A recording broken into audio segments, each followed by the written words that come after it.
শুভ সকাল বন্ধুরা, কেমন আছেন সবাই? আজকে নতুন শীতের সকালে আপনাদের সাহেবের বড়দিনে সবাইকে স্বাগতম। এছাড়াও বাঙালি সনাতন হিন্দু ধর্মীদের আজ তুলসী দিবস, তাই সবাইকে তুলসী দিবসের শুভেচ্ছা। তো আজ আমি চলে এলাম আমাদের মাঠেতে ধান খেতেতে। দেখতে পাচ্ছেন আমাদের ধানের অবস্থা কীরকম, আর আকাশটা কুয়াশাচ্ছন্ন, মেঘাচ্ছন্ন আজকের আকাশটা দেখতে পাচ্ছেন। আর আমাদের ধানের অবস্থা খুবই করুণ। এবারের বর্ষাতে নদীর বাঁধ ভেঙে যাওয়াতে বন্যার কারণে বাকি আশেপাশের জমিতে ভালোই ধান টান হয়েছে, কিন্তু আমাদের একটু দেরি করে ধান বপনের কারণে তো ডুবে যাওয়াতে, জল থেকে যাওয়াতে কিছু কিছু জায়গায় ধান হয়েছে, কিছু গাছ হয়েছে, কিছু গাছ মারা গিয়েছে। দেখতে পাচ্ছেন সবাই সেই অবস্থা।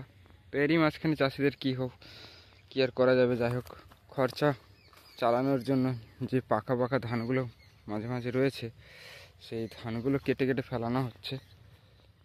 আর এতে তো লেবার লাগানো যাবে না, মজুর লাগিয়েও তো কিছু করা যাবে না, তাই নিজেরাই আমি আর মা মিলে তো এটাই চেষ্টা করছি কিছুটা উদ্ধার করার, যে যতটা কিছু পাওয়া যায় এ থেকে, সেই চেষ্টা চালাচ্ছি। বাকি ভালো থাকবেন।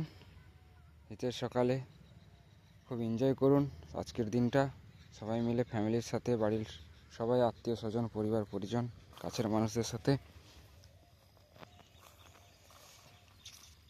ভালো থাকবেন, সুস্থ থাকবেন, আর শীতে নিজের খেয়াল রাখবেন। Thank you.